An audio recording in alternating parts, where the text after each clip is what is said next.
Good evening, and welcome to Community Social Justice Atlanta.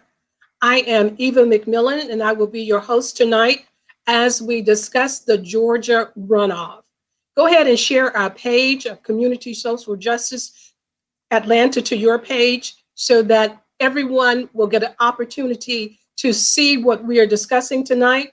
We also would encourage you to write in any questions that you might have, but encourage others to join in so that we can be able to learn more about what's happening here in Georgia. Community social justice mission is to inform, to enlighten, and hopefully to encourage people to get involved in their community. Every Friday, we bring panelists and we bring information to you of things that are going on in our community, such as voting, what's happening with domestic violence, what's happening within our school system, what's happening financial wise within our community. So we want you to be informed, and we want you to take the information that you garner from here and share it. When we know we can do better, and when we know we can also share to help others do better. So I want you to share this page. Again, this is Community Social Justice Atlanta. I'm Eva McMillan, and I am excited tonight to be here and to share with you. We have some exciting guests, and even coming up in the near future next week, well, we'll be coming up the week after Thanksgiving. We'll be again talking about voting. We'll also be talking about some of the topics of what's going on in our schools. As we know, COVID is still high and it is still running rampant. So we need to know what our school system is going to be doing about that. Hopefully everyone is being safe, that we are adhering to the guidelines so that we can all be safe in the future. Hopefully you have a safe Thanksgiving as well. Again, Community Social Justice, Eva McMillan, and tonight, the Georgia runoff.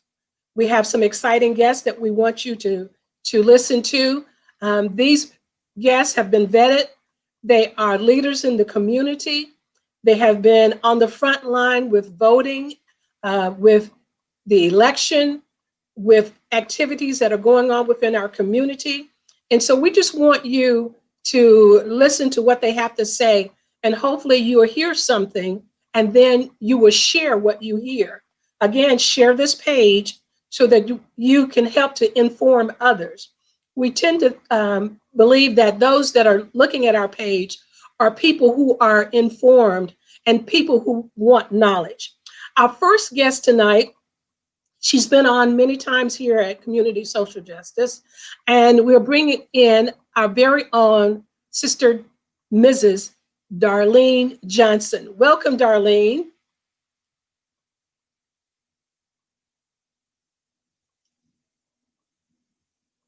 Darlene, we need to unmute you.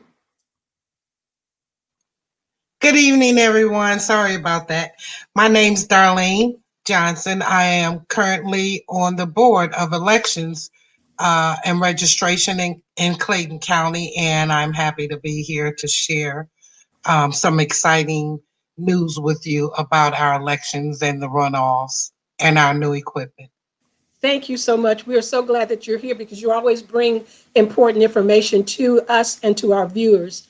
We also want to welcome tonight one of my dear sisters who is the president of the Dekalb chapter of the Naacp. Please welcome President Teresa Hardy. Hi, Teresa.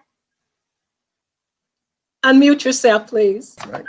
Good evening, everyone. My name is Teresa Hardy. I am the president of the NAACP DeKalb County branch, and I'm excited to be here and share in our plans for the Georgia runoff elections and how you can actually get involved.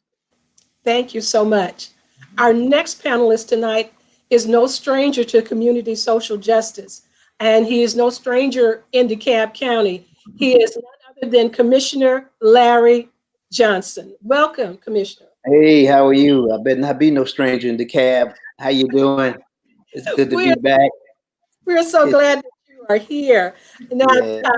tell the viewers what district you serve.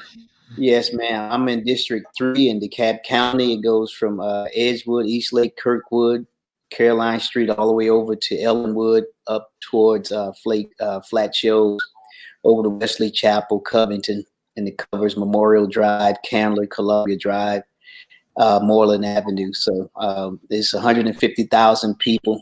District is bigger than Rockdale, Newton County put together. So tremendous people. It's the legacy out of DeKalb folks, first generation, second generation, and newer residents moving in. So proud to serve.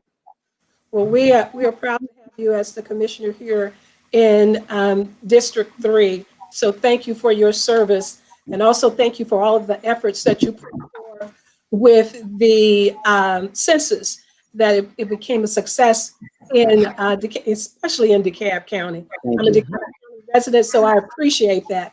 I appreciate all of our guests tonight, but I especially appreciate what you did with the census. Our next guest, certainly he is new to community social justice, but not new to DeKalb County. Would you welcome tonight Pastor Lee May? Good evening, Eva. It's so good to be on here with so many of my friends as well. It's good to be on the show for the first time, and I'm excited to talk about this runoff election. I am the pastor of Transforming Faith Church, and I am a recovering person like Commissioner Larry Johnson, my leader. I just love being able to serve and support him and my NAACP president as well. It's good to be here. Well, we are so happy to have you here. One of the things that I noticed in your bio is that you are also an author. Can you tell us about your book? Yes, well, God allowed me to write about 9 years ago a book that combined two different sides of my life. At the time, I was fully enthralled in the world of politics, but I was a licensed and ordained minister at the same time. And so I put the two together in a book called My God, My Politics, a discussion on faith and politics. And I really believe the two can coexist. I believe that your faith can and should inform your policies that you support, your politics, and even at times the parties that you align yourself with as well. Well, we certainly believe that as well, and we can attest to what that has done in 2016 in putting in with the evangelicals into our current president into the office. So and we're seeing what it's doing in 2020. And 2020, yes. To put our president-elect in office. Not that this is a partisan conversation, but I'm just saying. This is an organic conversation. We're here to inform, but we're also, just to have a good time as well. To kind of keep it lighthearted, because we're facing some tough times, and so they say laughter does the soul well. So we're going to get right to our questions. So, Darlene, I know you have been in the trenches because you have been one of these people, one of these activists that have been advocating for voter education. You've been serving on the front line. Talk about what happened and what is currently happening with the certification of President Joe Biden elect here in Georgia. Well, thank you. So we just completed the Georgia runoffs. We actually did our certification earlier. So the recount started last week. We completed our recount on Monday. And I think that doing the recount is going to serve a couple of purposes. As much as I felt like so many people, why in the world would we have to go back and hand count all of these votes? The blessing in that is that by hand counting the votes, no matter how anyone feels, I think it's going to legitimize and assure people, make people feel secure about the fact that our new voting equipment is excellent. It works. It works very well. The errors that you saw in Fayette and the other for I can't think of the other county. Those were actually human error, but this system works very well, and we did an amazing job in the state of Georgia overall with the new equipment. After all the hiccups in August, we were able to address all of those issues. We added polling places and all of those things, but as far as the recount has been completed, and what it showed is that even with the hand recount, what the system had put out, it balanced out. It wasn't like there were there were 7 million votes showing tallying through the system, and then only 5 million by hand. It actually balanced out. So you are an advocate for this new system that we have. Absolutely. When we did the conference earlier this year and last year, I was uneasy about it because it was technology, but the hand counting of the ballots have proven that this is a system that does work, and it works very well. Teresa, your organization, was it involved in the recount at all? Yes. Yes, we play many roles. And we do this all the time, not just this election. So that's key to know. I think the media kind of messes us up because they don't realize that some things are just not new. It's just part of the process.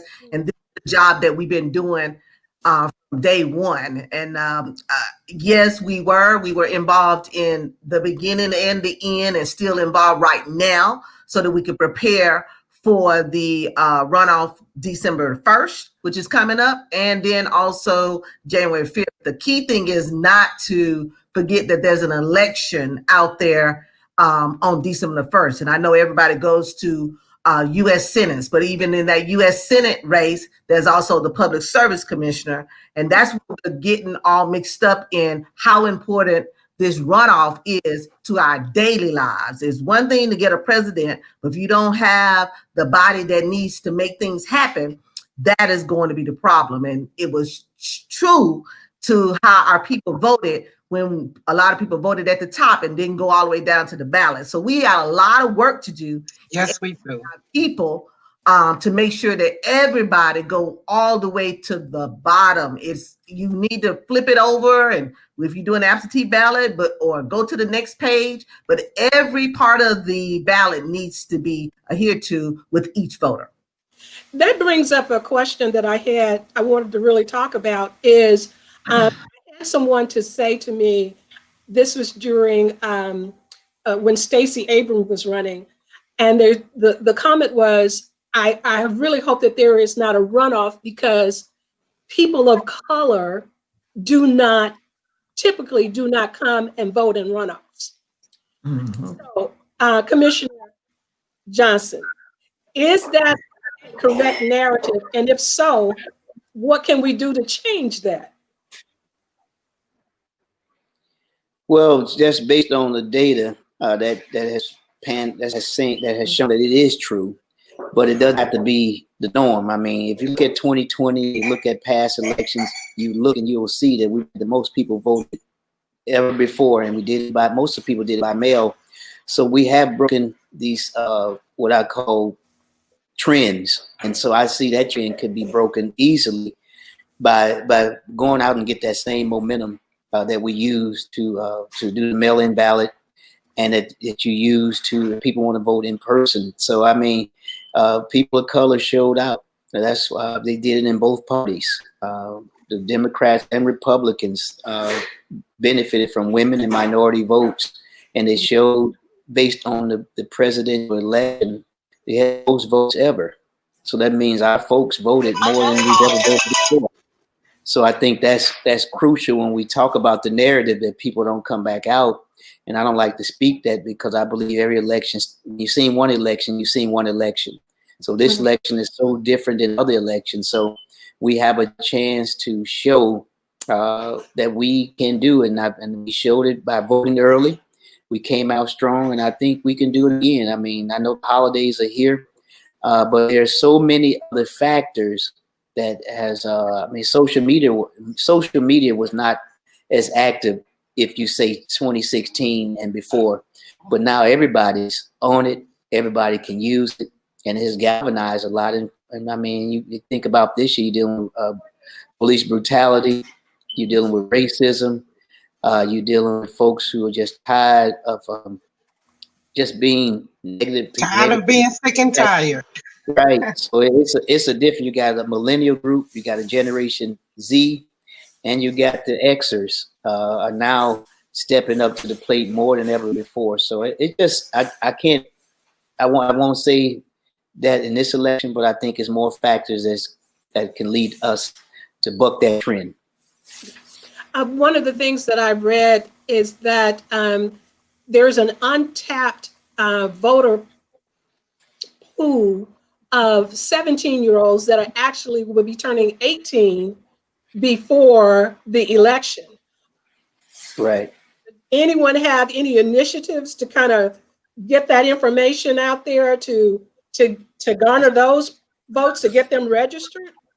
So let me address that. There are ongoing voter registration campaigns in all of the counties. I'll say in all of the counties, but definitely in Clayton. So it's ongoing, and I just want to remind people that early voting started this week for that Senate election, which is in January. The early voting started on the 18th.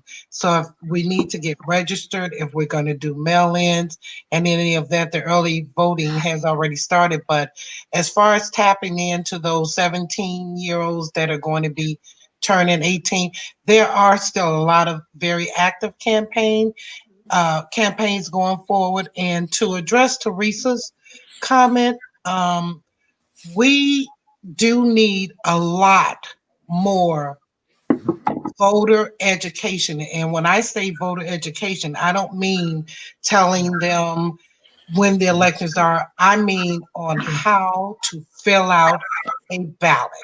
I sit on the judicial panel, which is what I did as a board member. I did adjudications, and that's where we are addressing ballots that have issues to decide whether those what the determination of the voter was on that particular ballot. And when I tell you that I see candidates losing thousands of votes because people will not read the ballot, or they will read it and it says, for instance, for the Senate, it said vote for one. And there were 20 candidates. They voted for 6, which means that nobody got that vote. There is too much of that. I mean, you wouldn't believe the amount of votes that Raphael lost in that. They were voting for him, but they selected 6 other people. It did not count. And the commentary, you know, we all are frustrated. We're stuck in a house with this COVID. Everybody's on social media, but your ballot does not require commentary. So for you to keep writing in to write Christ's name in and not vote for the candidate does not work. That means the candidate did not get that vote because Christ is not a write-in. He's not a qualified write-in candidate. Do you think that that is a form of protest? Yes, it is. It absolutely is. The Generation X, they and Z, they went into the polls and Kanye West got so many votes, and then Ida B. Wells, Frederick Douglass, Marcus Garvey. That was a protest within itself. And I understood when I saw it that that's what they were doing. But we don't have, we need to be focused. You guys are focused because you came out and voted. Now I need for you to make your vote stand for something, So to count. What is your organization doing to counteract that? I mean, what do you do? So Yeah. You can go.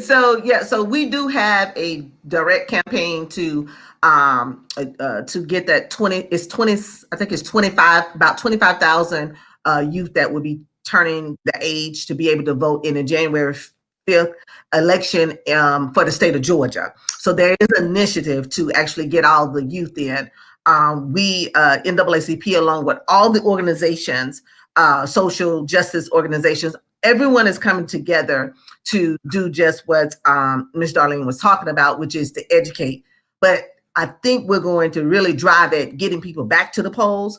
More so, we're going to register people to vote. I think we have 5 or 6 events tomorrow where we're going to actively do the registering to vote, but we're also going to educate people on the absentee ballot, making sure that they don't make those same mistakes again. But on the part about people putting in the write-ins, I think to your point, we do need to have a discussion on there is a process if folks want to be in write-in, but if you want your write-in to count, we need to explain and educate the people on what that really means. It's okay to write in because you put it on a ballot for people to do, so they think they can do it. So there's nothing wrong with them doing it. I don't have a problem with them putting in any of the people because it tells me something. It tells me that their candidate was not on the ballot. So the people who are recruiting candidates need to do a better job of getting candidates, or we encourage our people to get themselves ready to be a candidate themselves. And that's where I want to get into more, is empowering our people and educate them on literally the process, and then what can you actually do with that process. So yes, NAACP is actively doing it. We're going to concentrate on 18 to 30-year-olds. We got a concentration on women with children because you are on the ballot.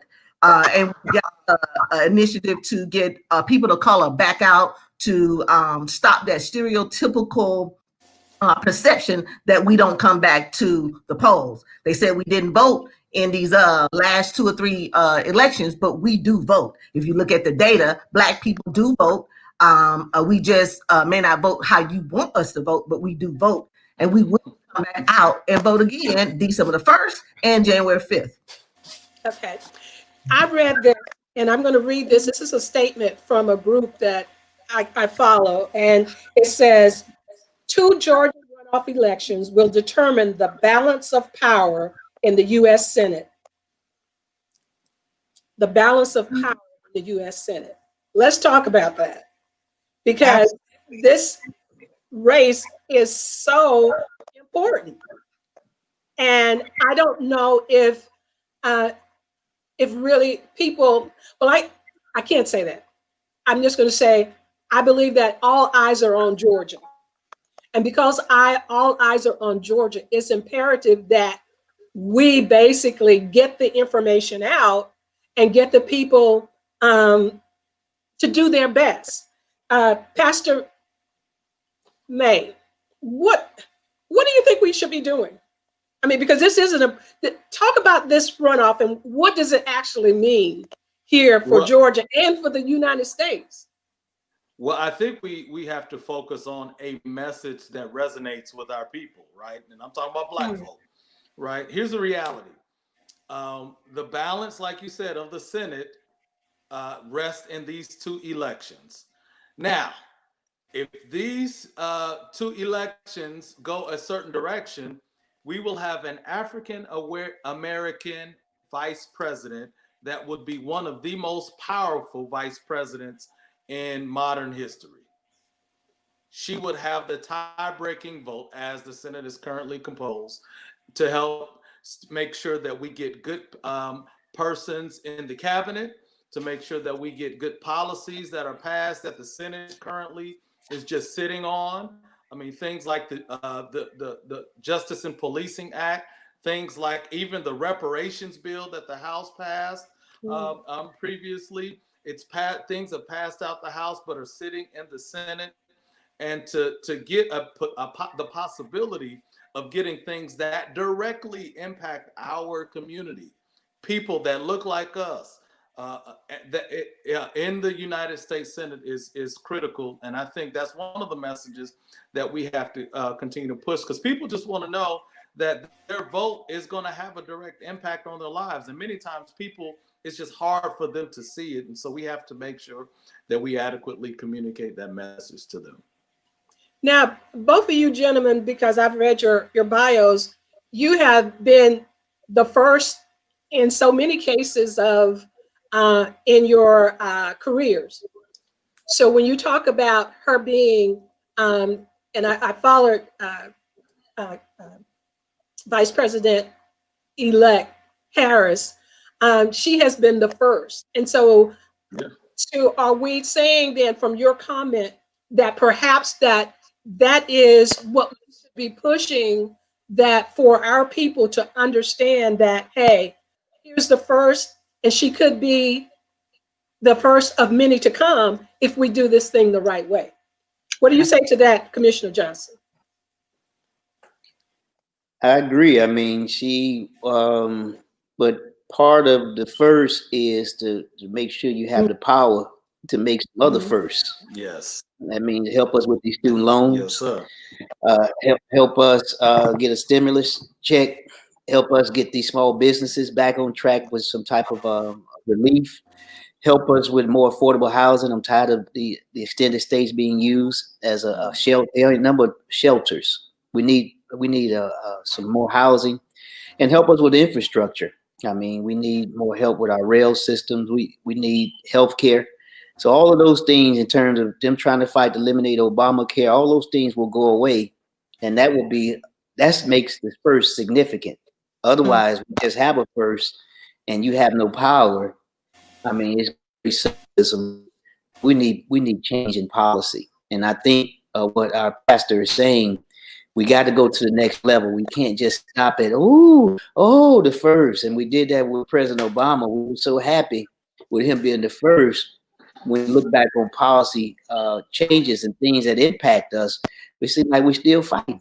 So I want to be the first, but I want to have some policy changes with the first. And so we got to stop getting caught up with the symbolism, and we get caught up with this euphoria, and we wake up 4 or 5 years later, we're still in the same boat. So we have to change that whole scenario. So the sense of urgency, what our pastor is saying, is so crucial. That vote will help us with our judges. That vote will help us with public policy changes. But you have to take it a step further in these next two elections, because all eyes are on Georgia. And I tell people all the time, when you're running for office, you have two strategies. Your strategy is to get your people out and stop the other opponent from getting their people out. That's how it is. That's how whether you like it or not, that's how you want all your people to come out, but you don't want that person who's run against you people to come out. I mean, we don't talk about that much, but that's all of these tricks you see going around. That's why we have to continue to press. If you're running for office, you got to make sure you find every way to get your people out and enthused. You can't let them get mad or upset. Or they trying to stop. No more drop boxes. They don't let me mail my ballot in. You got to find your way to press through all of this mess and minutia and get it done. And we have to, like our president of NAACP is saying, and Ms. Johnson is saying out of Clayton, education. Yes. It still leads to empowerment. And so I just think that's one of the roadmaps for us to be successful on having a first. Yeah. One of the things that just infuriates me is that, I'm a Democrat, so I'm just going to put it out there. Whether this is going to be bipartisan or not, I'm a Democrat, and a proud Democrat. So here's the thing. We are so nice, and they ain't. So I'm ready for us to get down and get dirty sometime. Because, you're gonna tell Kelly she can't be in the pulpit on King's birthday in Ebenezer? She better not show up. You know they all gonna show up. Nah, she better not show up. Talk about his dog and everything on right in the pulpit. I want to see that one. I'm just tired of playing nice politics. And Eva, I'm right there with you. It is. It's hard to continue to be thoughtful and nice and not be a renegade and be, they call me radical, but it is what it is. And the truth is that with President Obama, when he was in office, what failed us is that we didn't remove these people that we've got to remove this time.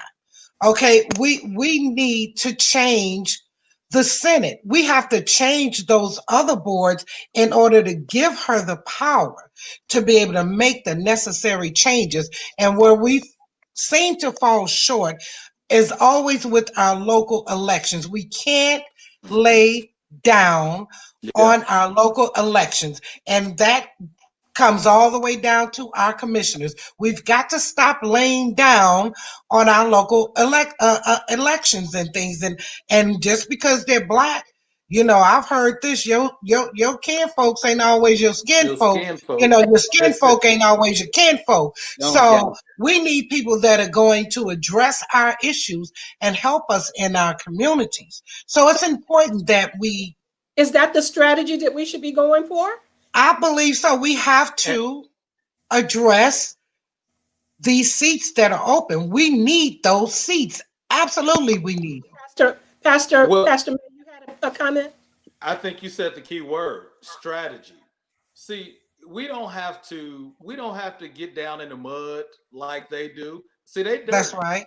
And I'm speaking generally, but you've seen some dirty things, people trying to stop you legitimately from voting, crying fraud when ain't nothing been fraudulent across the board that we've seen. But we have to be smarter than them. Yes. We have to think like them and combat that with our own strategy. And so when we're talking about these elections coming up, we got to look at how have we been getting people out to vote. What is the strategy that we've been putting behind it and everything. So some of the things that we've done in the past, y'all, we keep doing it, and some of those things have proven not to work. Now, a whole lot that we've done in the past has worked, so we got to keep that, but we got to be smart enough now to be able to pinpoint, who are voters, who traditionally don't go out to vote. So we know this, and we talked about this before, that during runoff elections, there is a steep drop off, not just from black folk, but from people, period. Because we have a whole contingent of people in America who, when they vote during a presidential election, they'll say, all right, I'll holler at you in 4 more years. And we know that's not the case because you have all these local elected positions as well. And so we have to be more strategic. That's one of the reasons why we galvanized our pastors in Dekalb during the November election to try and be more strategic, to go into our own churches and have our own get out the vote initiative internally. We got a lot of people going out and out, but here's the thing, people still listen to their pastor. I believe that. They may not trust the other pastor over there, but they trust their pastor, right? So we need to take advantage of that. And so some of the things that we've done is we try to be very strategic with showing pastors how they can turn in and help get their vote out in Dekalb. And we're taking that statewide for this runoff election to help those churches all throughout the state in rural Georgia and suburban Georgia and in the urban areas as well. And we call that initiative Georgia Votes Together, because we believe like we can win when we come together. If we can say the same thing at the same time, there'll be a critical mass to turn our people out. And that's what we need. Yes. So what I hear you saying is that we have to be as wise as serpents, but harmless as doves. Look at you. You read your Bible. Watch out. All right. Watch out. I know the word. I may not always. You're going to be Malcolm X. You read the Bible? I thought you were going to go Malcolm X. You back by any means necessary. She saved again. She saved. A lot of my frustration is because I'm probably the oldest on here. And so I've just seen so many things in my lifetime that it's just so, the same thing that I was experiencing 25, 30 years ago. And now I'm experiencing this, and I don't want that from my grandchildren. Well, part of it is, this is why we keep repeating it, because we keep trying to be all doing it one thing. We have to be on multiple planes attacking the problem. Yeah. They've already told us, since we did so well with this absentee ballot, now they're going to require you to send in your ID. Ain't no more signatures. So now they've already said it. So next year when we vote again in 4 years, you got to send your ID. Now when you send your ID in, what happens with your ID? They want to really find out where you live, how you're doing it, because your signature, you can write it. So they said, no, that's not enough. Secretary of State said that we want to try. Now they saying we want to have your ID. You got to send your ID in with your absentee ballot. Then they're gonna do the redistricting, doing the census. 2 state Congress races with close, Bordeaux and McBath. So guess what? They're gonna put a little bit more people over there, and so you about to lose. And remember, the House only got a 16, 17 point lead in the House. So you theoretically you're gonna have the House and the Senate up. We had a presidency. So you have to have people working on all of those levels. We got to have a redistricting committee. We got to have somebody now look at the voting process, a group of lawyers and pastors. Then you got to have the folks out there with the 100,000 people who did not vote in Dekalb, period. Yes. Then you got to have the folks who are going to register the 17-year-olds. We got to find a way to be multiplicity in our approach. Otherwise, we're so busy pushing for these two that we'll forget everything around us, and you say, "Why am I still in the back of the bus? I thought we were so happy for 6 weeks, but now I'm back." So that's part of the strategy is on how do we do more than one thing at the same time. And I'm just tired. I'm not gonna go back. So I always try to get people to think on multiple levels on attacking the problem, and that's what our pastors talked about and our president. It's all about being strategic. And so it has to be a multi-level approach if we want to win consecutively. If you're just trying for these 2 seats and then all of a sudden all the sale go out and you're so diminished and you're so demoralized, you say, "Oh man, now I got a July to redistricting happen," and boom, I'm back in the same boat, because they're gonna have special elections all over Georgia because of this. So addressing that, a part of what we can do is galvanize by utilizing our citizens who want to be engaged. There are a lot of people that want to be engaged and be a part of the process, and they don't know how to become a part of that process. And so I think one of the things that we need to do is find a way to pull those people in and to utilize their services to go out, because they can reach people that we probably are not reaching, even if it's their neighbors or their grandchildren that are in school. So there was just a question, and that was one of the things that she wanted to know was how can she get engaged. And what I will say is that the number one thing you need to do is contact your local Board of Elections and Registration, and then some of the organizations in your county, like the NAACP, and any of your organizations that you're familiar with in your county. Go in and become a participant in that. And because we're all going to be coming together, we are working on one accord. If we stay on one accord and stay the course, we got this thing done. Yeah. So what are some of the initiatives then that to address some of these issues that we're having? What are some of the initiatives? I'm going to start with you, Teresa, and talk about what the NAACP. I know about the voting as far as educating with the young people. What are some of the other things that you're doing to engage participation from people who normally wouldn't be engaged? Okay, so engagement doesn't start at with an election. Engagement has to be done daily. And I think that's when we go back and we talk about the strategy is change, and you have to seek change. In order to seek change, you have to be able to, be willing to change. And some of the things that we've done in the past, as everyone has discussed, it just ain't gonna work now. Yeah. And we got to realize that. Now, when we talk about specifically some of the activities that we're doing is training. Wednesday night, NAACP, we went through a training, 1 hour training to train people on phone banking and texting. Okay. As you know, everybody can't do things the same way. I think we talked about that. We have to do texting with the young people. We have to do phone banking with the old people. We have to go to somebody's The doors seasoned for the people who don't answer their seasoned phone or people. text. The The seasoned. seasoned saint.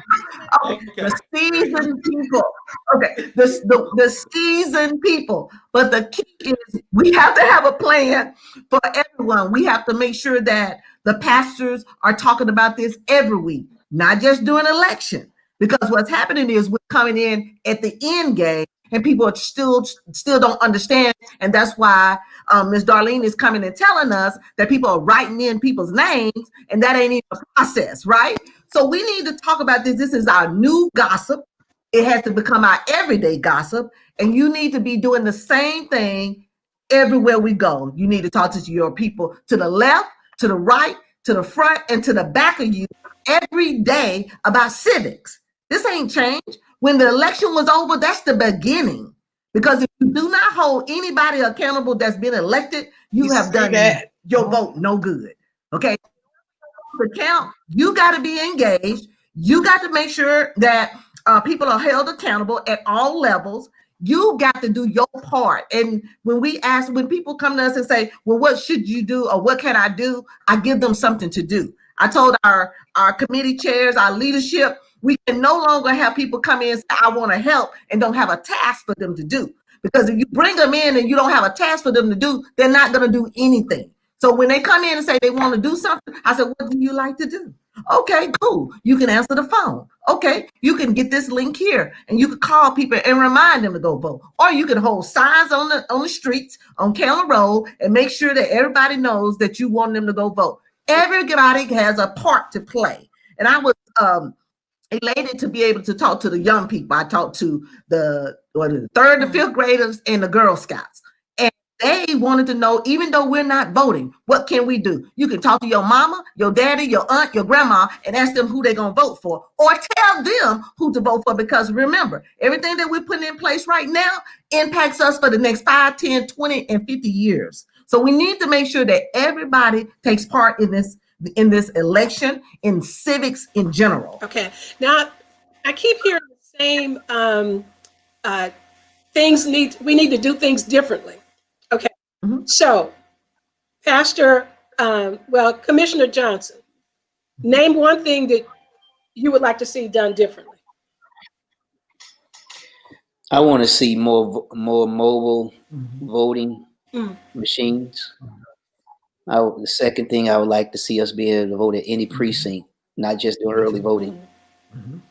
So how can we make that happen? It requires the state representatives, the pastors at the state legislation to pass it. And the other part requires us just to have the funds to do that. Harris County, Texas, they did mobile units, them big old trucks, and even taking into communities. I know, I guess Fulton County did as well. But we got to make it more accessible and more common to people. We're finding out that voting is just not on election day anymore. As Darlene pointed out, it started November 18th. So the election that we have starts about 8 weeks out. So it's not the same election where you just vote on that one day. You got to have a strategy week, because elections don't just start now. Early voting and mailing is now part of the strategy. It wasn't part of the strategy, or drop boxes. I mean, who thought about drop boxes in 2020? And so now all of those things, you got to have strategies for all aspects of that. But those are two things that glaringly stands out for us to do. They already have automatic registration if you get your, driver license, all those things. And we maximize all those things. How do you take it to the next level? And I think that's where we are now with the generation that's pushing behind us, the millennials and the Z's. They're not waiting for us to come up with a solution. They're just taking charge. And so they get on board or not, they pushing the envelope, and they're gonna make it happen. Yeah. So Pastor May, what's one of the things that you would like to see changed? Well, and repeat to me the question if you would. I kind of blacked out when you did that. So I kept hearing Russians the way we do things. One thing that you would like to change. I think the one thing I would like to see change, I think it would be the day of day of elections registration. I would definitely love to see people's ability to register there on site, and I just think that will open up. I think we need to make it easier for people to vote, not more difficult. And I believe you can do that. Look, we can secure anything. This election, as my guy that just got fired said, was one of the most secure in modern day history. Absolutely. I absolutely believe that. Absolutely. And so, and this whole thought that if you make it easier for people to vote, you open it up to fraud or any kind of wrongdoing is absolutely crazy. And so I believe same day voting, I believe we all ought to be able to vote by mail as an option, like automatic as well. You know, easy. I think it has to be easier rather than more difficult. Some of the issues that they have been talking about to address fraud, and so I was reading that now they're saying that they're pushing for people to move to Georgia to register so that they can vote in this election and then move back out. Can I address that, Eva, please? Please, Darlene, please. So doing the adjudication for this presidential election, as a board member, I'm the primary. I have a Republican representative on one side and a Democratic representative on the other. When those ballots have issues, they come to us and we decide what the voters' intent was. The Democrat and a Republican may disagree. I'll make the final decision. Okay, because whichever way I vote, that's 2-3. So basically, I'm making the final decision. And believe it or not, there were people from out of state, attorneys everywhere, that came here to participate in the adjudication of those ballots. Now, we didn't have any issues. Actually, it was wonderful, great conversations, and they understood, because I'm not one to bite my tongue. And so, but that is something that I believe wholeheartedly that they would try to do. But what they don't understand is that you still have to register. And if you think that you can come in, and that's just like people that are running for positions and they'll go to a county and run and get an address there and they haven't been there long enough. Well, when I look up your voting record, I see where you've been voting for the last 12 months. And all of a sudden you're here running for a position, but you can't verify that you actually live here and how long. Let me see your lease, and so those things are Eva, I think that those things are things that they would try. What I would say to everyone is to please read House Bill 316. Once you read the new House Bill, you understand what the process is now. And a lot of people were talking and they're talking about stuff they have no idea about. But when they read that House Bill 316, it clears it all up for you. Can we talk about one other thing? Yes. That was, I would say, misinformation, and that was voting by mail. Right. And with all of what was said from the national level, let's just be clear, from the president talking about that being fraudulent. He said he didn't like voting by mail, but he did like absentee voting, though. When he was winning.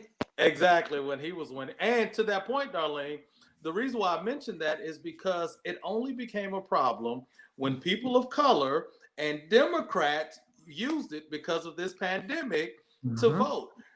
Absentee ballot has historically been a Republican-led activity. As a matter of fact, absolutely, we always wanted our people to take advantage of absentee ballot, but we just couldn't get it. It took a pandemic for us to take advantage of it.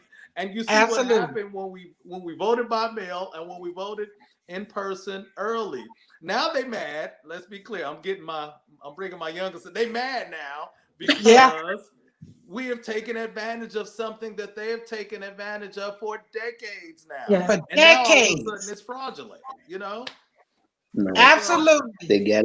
they gotta suppress your vote because that's Right, how you Pastor. win. Yeah, And but what we can do is what they do in Illinois. Do you know that they go and register to vote and they vote the same day? Mhm. Why can't we have that? exactly. Right. I like Yep. that. Well, I'm agreeing with everything that you guys are saying. You know, it's really trying to educate the people, and I believe that education starts early. So I would like to really see something being pushed at some point in our schools, going back to civics in our school Yeah. to teach this. You know, even if there's uh, people that are volunteering, you know, to go in and teach it, you know, as an elective for some classes. So I'm all for that. We have But one didn't they last. take civic out of the schools? Didn't they take civic out of the schools? Darlene, it's been so many years since I've been to school. I have no idea. I just I I believe don't they think it did. looks. I don't I think it believe looks the they way it did. And did. that was purposeful, but I believe they took civics out of school. well, it needs to go. It needs to go back in, and so I there should be some grant money out there somewhere to put civics back in school as an elective to get credit for that. I really want to hear from each of you to take a minute to give your final thoughts, to encourage the people to get the information out for this runoff, because it is certainly imperative. I do want to say thank you guys again so much. And Darlene, we're going to start with you. And you got 45 seconds to tell us.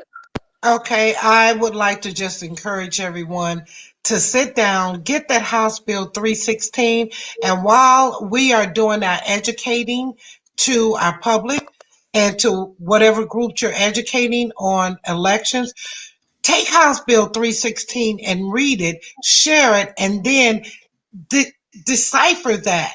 Cut that thing up and then explain it so that they understand what the process is. So then we won't have to deal with their cheating, the mail-ins are invalid, all of that. Because the way this system ran this time it was amazing. Teresa? Okay, a couple of things. One, if you want to join in and volunteer, I think we talked about engagement. NAACP welcomes everyone. We have already put together a collaborative effort that everyone is going to be participating in with the churches, the organizations, and the Divine Nine. Everyone is going to participate in voter registration events every week. We're going to do phone banking every day. We're going to do texting every day. Because I think I say this because people are saying, well, what y'all gonna do today? I'm just kind of letting you know we're doing all these activities on a regular. We're gonna do no contact canvassing because of COVID. No contact canvassing means that we're gonna put things on the door and don't talk to the people. And then we're going to also do ride to the polls during early voting and day of. And we are encouraging absentee ballots, and we are encouraging people to become poll workers. We want people to still apply because you just never know what situations are going on. Keep applying, because if they don't have anything in the hyper, they won't be able to say they don't have. So we want to make sure that everyone continues to get involved with poll working. We are going to also have poll monitors, meaning someone going to go to all the polls. We're going to do like 50 precincts where people are going to be looking out for our people to make sure that they do it. Always know that the voter election protection line is always open, and it is 866 our vote. If you have any issues during this voting process, you can call that number. Our campaign is called #DoItAgain. Don't change nothing. Everybody going back. If it was 70, what it was, 70-something million people throughout the United States, about 4 million in state of Georgia, we need 4 million to go back to the polls and address what we need to do. We need to do it again. And if you have any questions, you could always go to NAACP, which is www.naacpdecab.org. We want you to be a member, a card carrying member, so that we can actually do some more work. Again, only after election day is when the work begins, and we need all of you. Thank you. Would you tell the people, Teresa, how they can become a member? Yes, you can go to our website, www.naacpdecalb.org, and hit membership, join. It is $30 a year. That is $2.50 a month. It is worth every investment for what we got to do in this in Georgia, in DeKalb County. In Georgia. Commissioner Johnson? Yes, right now, if you live in most of Atlanta, part of DeKalb and part of Clayton, there's an election going on right now. You can early vote for the Congressional District 5. Don't forget that election. Then vote in person on December, is it 1st? 2nd, days. I'm mixing my days up. First. First, December 1st. Please do that. And then other days is you can request your absentee ballot. Right now, the last day for voter registration is December 7th. December 14th for the January 5th election for 2 U.S. Senate seats starts, and January 5th is the election. And the last part of it, if you're tired of being virtual with your kids, if you want help with these hotels, if you want help with your business, if folks are being threatened with eviction, if you don't have that extra $600 that you were getting for unemployment, if you're looking for some extra stimulus to get you through, this election on January 5th is crucial. I don't know what else I can tell you. I don't know how, because now you can't even be with your family for Thanksgiving. You may not be with your family for Christmas. Exactly. You have to have leadership in order to move forward. And if we want leadership, Biden is saying we're going to have collaboration. We're going to listen to the experts, but we're going to also take care of the people on the ground. It's crucial that they have that support. Thank you. Thank you. Pastor May. Well, thank you again for having me on here as much as I could stay on this evening. It's been an amazing conversation. Just a couple of things. I'm going to repeat some of these dates because we can't say it enough, and I'm going to work my way backwards. January the 5th is election day for this runoff election. Please put that on your calendar. Set your your alarms for you to go vote on that day. December the 14th, early voting begins. That means you can go in person and vote all throughout the state. You got to check your local county elections office for the locations of the early polling locations. December the 7th, check your voter registration status. You know, don't take it for granted that you are registered, even if you voted before. You know, there's some things be happening. You want to make sure. And then beyond yourself, because December the 7th is the last day to register to vote in order to vote in this January the 5th election.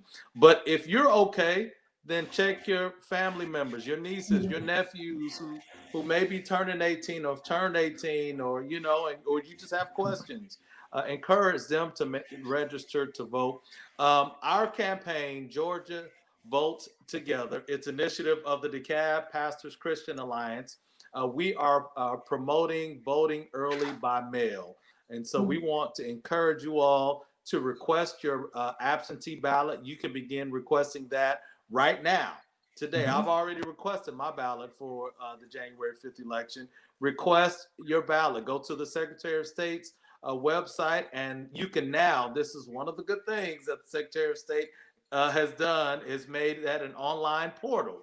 And Yes, so you can request your absentee ballot online. So go to the Georgia Secretary of State's elections office tab and request your absentee ballot as well. You can check right back there. Again, after you get it, you complete it, you put it in the envelope. We recommend you go to the county controlled absentee drop boxes in your county. And you can find those through your local elections office. Again, drop it in there and then go back to the Secretary of State's website to make sure that has been received. Yes, you can validate it. Yeah, validate. Absolutely. I validated. It was seamless for me when I did it for the primary and for the general election as well. So just vote, vote, vote. Everything my leader, Commissioner Johnson, said, I say ditto. Vote. We need you. Well, I want to thank each of you tonight for coming on and giving us all of this pertinent information. And I hope that our viewers will take to heart what has been said here tonight. We've had some, we thank Darlene for her efforts that she's been doing all of these years. And Teresa, it's congratulations in order again. Yes, Reelected. I just got reelected. Good. Have they- Congratulations. Have you conceded? Have you conceded to bring yourself back in? I know, right? Let me think about it. So I really want to say thank you to each and every. I know you took time out of your schedule to come on here tonight. Viewers, let me encourage you, if you're active in voting, try to encourage your family, your neighbor, those that you know are not active. As our panelists have said tonight, this up and coming runoff really has a major impact on what can be done in Washington because of it yielding the power on the Senate floor. So it is imperative that we get out and vote. It is imperative that we change the narrative that says that we do not vote in the runoff. We will vote in the runoff. I'm declaring that, and I'm saying that it is going to be a victory for us. And so I want to say again, thank you for those of you that tuned in. Tune in again. Coming up, not next week. Next week we will show you some of our past programming, but the week after that we will be talking perhaps with the Divine Nine about voting again. But we also will be coming up with talking about what's going on in our schools as well with virtual versus in-house schools. So again, thank you for watching. Tune in again. Vote early, but please vote. Thank you and good night from Community Social Justice Atlanta. Thank you for joining us.